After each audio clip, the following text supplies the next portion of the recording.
시작. 인사. 반갑습니다.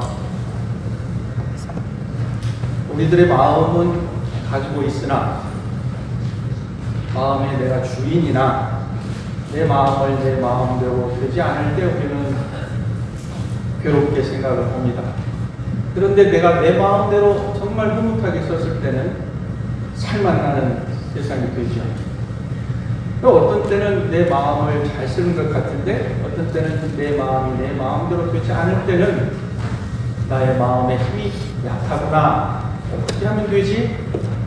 어떻게 마음을 쓰면 될 것인가? 라고 하는 고민을 우리는 항상 하고 삽니다.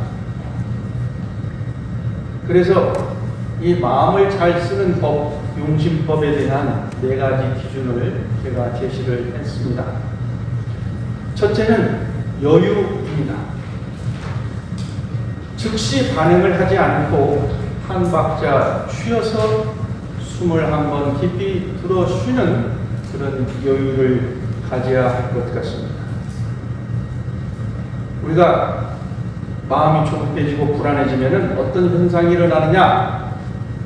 먼저 호흡이 거칠어지죠. 심장이 막 뛰는 걸 느낍니다. 어떤 때는 몸이 긴장이 되고 움츠려지고 몸이 굳어지기도 합니다. 운전을 할 때는 속도를 막 내게 되죠. 지나가는 차들이 다 걸림이 되는 차처럼 느껴집니다. 어떤 때는 신발을 막 구겨 신고 나가기도 하고 어떤 때는 문의 손잡이를 놓치기도 합니다. 이런 것들이 우리가 긴장하고 불안하고 마음이 조급해졌을 때 일어나는 현상들입니다. 이럴 때, 내가 지금 조급해하고 있구나, 불안해하고 있구나 라고 하는 나의 감정을 알아차리는 것이 중요합니다. 이것이 지금 나의 마음이 요란해졌구나 라고 하는 것을 알아차리는 것입니다. 그렇기 때문에 이때 내가 여유를 가져야겠구나 라고 하는 마음을 바로 찾아야 하는 것이라고 생각을 합니다. 우리가 급할 때 신발을 찾는다 또는 신발을 가지런히 놓는다 라고 하는 행위가 마음의 여유를 찾는 것이고 마음의 안정을 찾는 것입니다. 그래서 단체에서 놓고 볼 때 그 단체의 신발을 벗어놓은 것을 보면 그 단체의 전체적인 마음의 수양심을 그거 하나를 가지고도 알 수가 있고 도둑이 어느 가정을 들어갔을 때 현관에 가지런히 신발이 놓여졌을 때는 도둑이 그냥 나간다라는 말이 있습니다. 두 번째, 수용입니다. 수용이라는 것은 받아들이는 것이죠. 받아들인다는 말의 반대말은 거부한다는 겁니다. 근데 거부한다는 것이 내 마음속으로 거부하는 것도 있고 밖으로 거부하는 의사표현을 할 수도 있습니다. 이럴 때에는 내가 지금 나의 판단, 분별이 앞서고 있고 나타난 현실에 대해서 서로 상충한다, 충돌한다는 것을 알 수가 있습니다. 거부한다는 것은 외부 경계와 내 안의 생각이 부딪힌다는 거예요. 그래서 내가 그걸 그러면 안 돼! 라고 거부하는 것입니다. 그렇기 때문에 우리가 두 번째는 수용을 한다는 뜻은 우선 내 마음속, 내 생각에서 이것을 내려놓는다는 걸 말하는데 내려놓는다기 위해서는 무엇을 해야 되느냐? 지금 내가 생각하고 있는 것, 내가 판단하고 있는 것, 내가 분별하고 있는 것이 사실일까? 옳은 것일까? 입니다. 제가 일본에서 한국어 잡지를 가지고 일본 사람들과 공부를 하기 시작했는데 이것은 매달 나오는 한국인 잡지입니다 라고 말을 했더니 일본 사람들이 아닙니다. 이것은 겨울로 나오는 겁니다. 아닙니다. 이건 매달 나오는 거예요. 이거 3월호라고 써 있잖아요. 그 일본 사람들이 아닙니다. 그건 겨울로 나오는 겁니다. 아닙니다. 3월 달에 나왔으니까 다음 달에 또 4월호가 나옵니다. 그랬더니 일본 사람이 아무 말을 안 해요. 그리고 이제 뭐 그렇게 했죠. 그 다음 달에 가니까 4월호가 없어요. 저걸로 나오는 거예요. 근데 저는 그렇게 주장을 했던 거예요.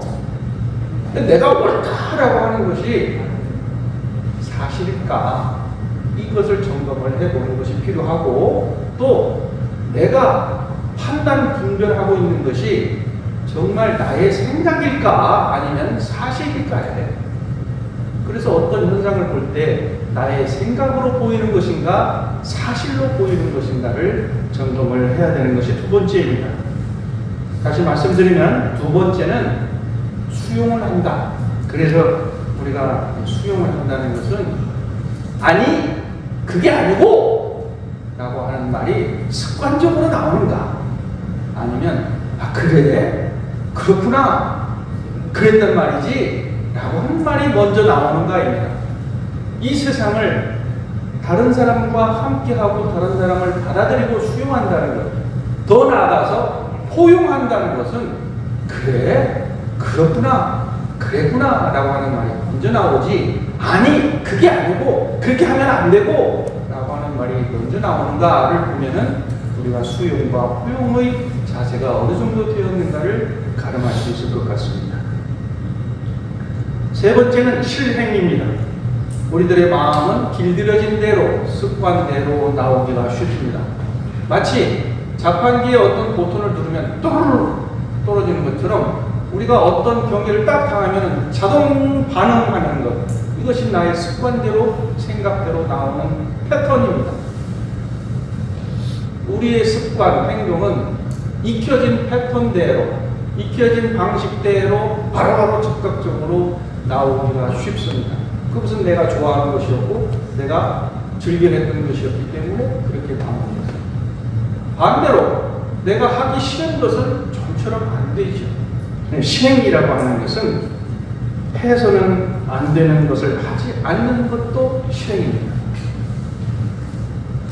옳다고 생각하는 것 그 자체를 실행하는 것도 실행이지만 하지 않아야 될 것을 하지 않는 것도 실행입니다. 그래서 우리가 정의는 바로 실행하고 불의는 참고 하지 않는 것, 이것이 실행의 힘입니다. 요즘 젊은 사람들이 결정을 하지 못하고 또 실행을 하지 못하고 아니 좌우 방황을 합니다. 젊은이들은요 주어진 대로 매뉴얼대로 시키는 대로 익숙해져 있습니다. 즉 자기의 실행력이 너무 약해졌고 자신감이 없어졌기 때문이라고 생각을 합니다. 네 번째는 감사입니다. 우리가 마음을 잘 쓸 때 감사를 한다는 뜻이 무슨 말씀이냐면은 음식을 먹고 나서 우리가 디저트를 먹는 것과 같습니다. 사람과 사람이 만나고 헤어질 때에 그 사람에게 감사를 발견하고 내가 은혜 입은 것이 무엇인가를 생각해내는 것입니다. 이것이 마음을 잘 쓰는 방법의 마지막 마무리입니다. 원망 생활을 감사 생활로 돌리자 라고 하는 거라든지, 또는 우리가 일상수행요법 6조, 7조, 8조, 9조, 즉 세상을 평화스럽게 안정시키고 세상을 풍요롭게 평등세계를 만든다고 하는 네 가지 요법, 사요의 그 내용이 결국은 나뿐만이 아니라 모두가 잘 살자고 하는 그러한 교법 내용입니다. 그렇기 때문에 우리가 만나는 사람, 우리가 하는 일, 이 세상에 접하고 우리가 살아갈 때 모든 것을 은혜를 발견하고 감사를 느낄 수 있는 그 마무리로서 마음을 써야 한다는 것이 마지막 네 번째의 기준이라고 저는 말씀을 드릴 수 있겠습니다. 대종사님께서는 낙원 세상을 건설하는 것이 내 마음을 수행을 해서 나 혼자만이 자성극락에 머무는 것을 낙원 세상이라고 하지 않으셨습니다. 모두가 다 함께 낙원 세상을 건설하자고 하신 겁니다. 나 혼자 아무리 법회 나가서 마음의 힘을 얻고 안정을 취하고 극락의 맛을 봤다 하더라도 내 주변, 가정, 사회가 불안하고 다툼이 있는 곳에서는 낙원 세상이 만들어지겠습니까? 그렇기 때문에 우리가 마음의 힘을 갖추어서 마음을 잘 써서 더불어서 다 함께 행복한 세상, 안정된 세상, 즐거운 세상을 만드는 것이 필요하다. 이것입니다. 용심법, 마음을 쓰는 법의 정의를 말씀드려 보겠습니다. 첫째는 마음을 잘 쓰는 법, 용심법은 원불교의 가르침입니다. 원불교의 가르침 특징이 무엇이냐? 마음을 잘 쓰는 법, 용심법을 내놓으셨다. 바로 무장된 그런 언어로서 나와야 한다고 생각합니다. 두 번째는 마음을 잘 쓰는 법, 용심법이란 개인과 사회의 조화를 이루게 하는 원불교의 중요한 수행법이다. 나만이 아니라 사회와 함께 조화를 이루는 원불교의 중요한 수행법이 바로 용심법이다. 세 번째로는 마음을 잘 쓰는 법, 용심법이란 실제 생활에서 적용되는 일상의 수행법이다. 어제 몇몇 교도님들과 대화를 하는 가운데 지금 이 사회, 국가, 세계에서는 수많은 명상법이 전개되고 있습니다. 이제는 상업화까지 되어 있습니다.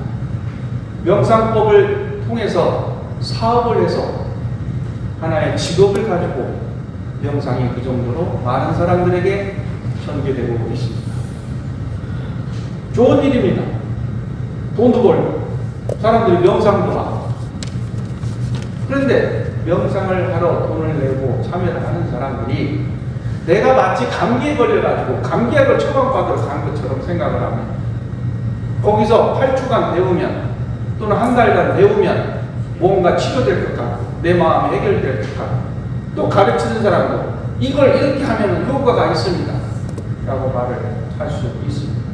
다 좋은 일입니다. 그런데 마음을 잘 쓰는 법이라고 하는 것은 우리가 건강을 유지를 하는 것과 같습니다. 병이 생겨가지고 병원에 가서 처방을 받는 것이 용심법이 아니라 날마다 그때그때 일상을 생활 속에서 마음을 잘 쓰는 것 그 자체가 수행이고 그 자체가 용심법이라는 것입니다. 특별한 처방이라는 것이 아니라는 말씀을 드립니다. 그래서 마음을 잘 쓰는 법, 용심법이라고 하는 것은 항상 깨어있는 마음, 명상하러 갔을 때만이 마음을 깨고 정신을 차리는 것이 아니라 아침에 일어나서부터 잠을 들 때까지 항상 그 순간순간 올바른 정신으로 깨어 있어서 바르게 생각하고 바르게 행동하도록 하는 그 원칙이 바로 마음을 잘 쓰는 것, 용심법이라고 하는 겁니다. 그래서 이 마음을 잘 쓰는 그 결과가 무엇이냐? 인간관계의 만남에 있어서는 행복한 관계, 즉 선언이 될 수도 있고 불편한 관계가 될 수도 있습니다. 마음을 잘 쓰고 못 쓰는 그 결과에 따라서 직장에서, 학업에서 그 결과가 달라지기도 하고 일에 있어서는 성공과 실패가 나누어지기도 합니다. 많이들 경험해 보셨을 거예요. 세 번째는 마음을 어떻게 쓰느냐에 따라서 가족 사이에 그 가족 구성원들이 일상의 평온을 유지하느냐, 가족 간의 갈등이 연속되느냐, 그런 것으로 나눠줄 수가 있습니다. 자, 그러면 교무님, 용심법, 마음을 잘 쓰는 법이 일상의 수행이라고 했는데 교무님 한번 내놔 보세요. 요청을 하셨다고 생각하고 제가 지난 대보름날 저녁에 있었던 일에 대해서 말씀을 드리겠습니다. 제가 수요일날 저녁에 7시부터 9시까지 교무들 간에 마음 공부하는 시간이 있었습니다. 한 30분 정도 지났는데 모르는 전화로부터 전화가 울려요. 그래서 한쪽에 가서 여보세요. 아, 선생님 제가 여기 주차장에 선생님 주차되어 있는 차를 제가 긁어버렸어요. 좀 나와주실 수 있으세요? 그래서 예, 한 5분만 기다려 주십시오. 전화를 끊고는 채팅방에다가 주차장에서 내 차를 누가 긁었다고 해요. 잠깐 나갔다 오겠습니다. 회의를 하고 있는데 쑥 나가버리면 안 되잖아요. 그리고 전화를 해서 나를 나오라고 하는 그 사람을 언제까지 기다리게 하느냐를 또 알려줘야 되잖아요. 여러분 경험 다 해보셨죠? 많이 해보셨죠? 이제 두 가지 마음을 챙긴 거예요. 그러면서 이제 슬리퍼를 신고 방문을 열고 나올 때 제 마음을 딱 챙겼습니다. 무슨 마음을 챙겼느냐? 그 사람, 내 차를 긁었다고 하는 사람, 마음이 불안할 것이다. 그 사람의 마음을 안정시켜 줘야 하겠다라고 하는 마음을 처음으로 챙겼습니다. 그러면서 주차장에서 그 사람을 만나게 되면 먼저 그 사람의 마음을 안정시켜주는 말을 해야겠다라고 마음을 되새기면서 이렇게 제가 나가서 걸어 나갔습니다. 막상 주차장에 가니까요, 껌껌해요, 어두워요. 그때서야 제가 인식을 했습니다. 아, 밤이 되면 우리 교당의 주차장이 깜깜하구나. 가로등이 서 있는데 깜깜하구나. 안 켜져 있구나를 알았습니다. 그런데 이제 그 사람이 그래요. 아유, 안녕하세요. 제가 후진 주차를 하려고 하는데요. 왜 후진하는데 삑삑삑 소리도 안 나요. 그래서 그렇게 제가 들이받았어요. 경고음도 울리지 않아요. 제가 아유, 얼마나 놀라셨습니까?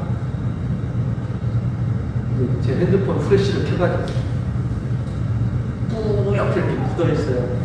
아유, 다행히 긁힌 것밖에 없네요. 선생님 차는 어떠세요? 제 차는 좀 깨지고 그랬어요. 아유, 너무 걱정 마세요. 밤 시간이니까요. 늦은 시간이니까 내일 보험회사에 전화를 하시면 다 해결될 겁니다. 그렇게 말을 했어요.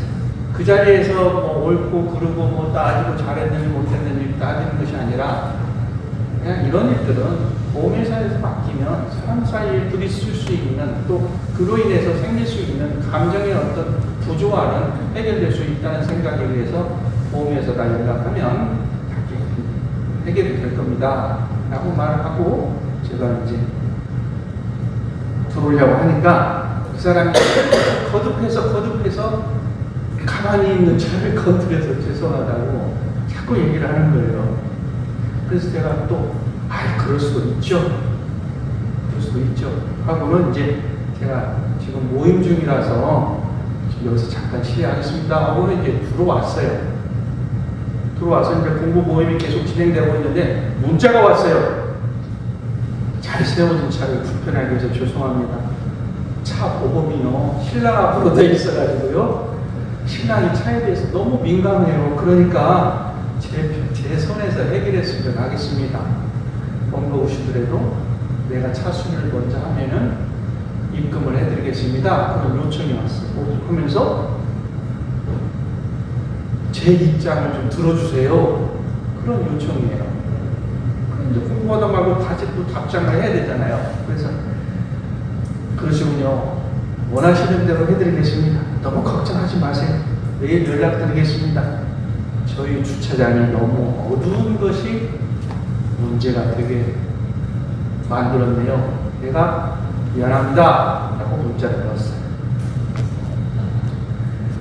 상대의 실수가 벌어졌다라고 하는 것, 그 상황에서 나의 입장에서는 그 실수를 만들어내게끔 하는 작용은 없었는가, 즉 나의 잘못은 없었는가 라고 하는 것을 생각을 했고, 내가 책임질 수 있는 나의 책임이라고 인정할 수 있는 부분은 무엇일까라고 생각을 했을 때에 주차장이 너무 어두웠다라는 것입니다. 주차장은 우리의 문제잖아요. 우리 화냈으면 그런 일 없었을 수 있잖아요. 그러면서 제가 이제 문자를 하나 또 날렸죠. 대보름인데 너무 어두웠군요. 깜빡깜빡. 대보름이었어요. 대보름은 환하게 비춰야 되는데 너무 어두웠다. 그래서 이제 유머를 날렸죠. 왜 날렸냐? 이 긴장된 사회에서는 유머나 해악이 그걸 풀어내잖아요. 여유. 이 다음날 이제 수리를 의뢰를 하니까 무려 30만 원이래요. 그다음에 이 사람 30만 원 30만 원 드리라고 하면 저막 간이 쿵 하겠다. 안 그래요, 그거. 진짜 그렇잖아요. 그 전화를 했어요. 생각보다 너무 많이 나와서 어떡합니까? 그랬더니 입금해드릴게요 그러는 거예요. 아니 저한테 입금할 게 아니고 다 수리가 되면 계좌번호 나오면 알려드릴 테니까 그쪽으로 입금만 해주시면 될 것 같습니다 하고 이제 마쳤어요. 그러니까 하루가 지났어요. 하루가 지나고 연락이 왔어요. 명세서하고 계좌번호가 왔는데 명세서가 47만 9,797원이래요. 47만 9,797원이면 17만 9,797원이 더 나왔잖아요. 이거 말하고 다르네. 이거 어쩐다. 내가 30만 원이라고 했는데. 그래서 이거 말하고 달렸다고 하는 것을 제가 그 순간 또 마음을 어떻게 챙겼냐면 정당한 요청이다. 명세서는 그 사람이 한 일에 대한 요청이니까 내가 그걸 많다 적다고 할 수는 없잖아요. 그래서 그렇다고 하면 내가 17만 9,797원을 빨리 입금을 하고 그 사람한테 30만 원을 입금하라고 하면 깨끗하겠다. 이걸 다 내라고 하면 30만 원도 많아서 부담될 텐데 또 돈이 더 불어나면 그 사람 마음이 좋겠어요? 그걸 이제 생각을 하고 제가 이제 17만 9,797원을 빨리 입금을 하고 그분에게 이제 문자를 넣었어요. 먼저 선입을 했으니까 30만 원만 보내주세요. 이것은 저의 요청입니다. 님께서 저에게 요청을 했듯이 저의 요청이니까 들어주세요. 그리고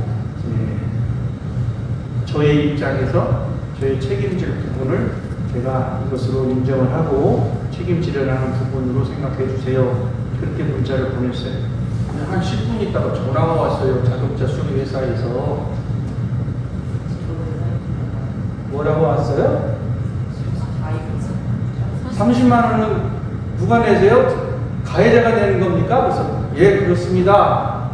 그랬더니 17만 9,797원 돌려드릴 테니까 저 계좌번호 불러주세요. 그러는 거예요. 왜요? 그랬더니 다 그렇게 하는 거예요. 명세서는 그렇게 나오면 30만 원을 받는다? 세상이 그런가? 그래서 갑자기 제가 좀 어리둥절해가지고 예 알았습니다. 그러니까 이제 결론은 30만 원이 된 거예요. 그래서 이제 그분한테 이제 문자를 빨리 보냈죠. 긴급 반가운 뉴스가 들어왔습니다. 30만 원만 보내도 된다고 합니다. 님께서 이번 접촉 사고로 앞으로 운전을 조심하겠다라고 생각을 하셨다고 하니 그렇게 여겨주시고 앞으로 조심 운전하신다고 하면은 좋을 것 같습니다. 이런 생각을 이제 전했어요. 그랬더니 이제 그분한테서 문자가 왔어요. 부모님 입금했습니다. 여러 가지로 제가 운도 좋고 신세진 듯합니다. 앞으로 운전 조심할게요. 문자가 왔어요. 제가 그날 밤에 하도 그분이 예의 있고 또 진심으로 저에게 사과를 하길래 저를 밝혀야겠다 해가지고 제 명함을 사진으로 보냈어요. 그 문자가 이름은 없는데 땡땡땡이지만 종님 이렇게 문자가 오니까 제가 너무 반가운 거예요. 그래서 제가 이제 어느 기회가 되면 좀 있다가 뭔가를 그분에게 해주고 싶은 거예요. 선물을 보내든지 아니면 안전운전 무슨 차거리를 보내주든지 뭐든지 하고 싶은 거예요. 제가 생각할 때 차를 옷길만 스쳐도 인연이라고 했는데 차가 부딪혔으니 이거 얼마나 큰 인연이에요. 그렇죠? 나에게 좋은 인연도 있을 수 있지만 어떻게 우연치 않게 오는 인연도 다 나의 인연이에요. 그럼 내가 지은 거라고 봐야 되잖아요. 나의 지은 인연이죠. 안 그래요? 어떻게 차 놓을 때도 많은데 왜 하필이면 내 차에다가 그걸 놓는 거예요? 나하고 인연되려고 그런 거 아니에요? 내 인연이죠? 네. 그래서 그 사람 전화번호에다가 이름을 모르니까 뭐라고 적어놨냐면, 여러분 뭐라고 메모하실 거예요? 차 사고, 그 메모, 그분의 성함을 내가 적었지. 내인연이라고. 옆 사람 한번 쳐다보세요. 옆에 분 한번 쳐다보세요. 큰 소리로 내인연 해보세요.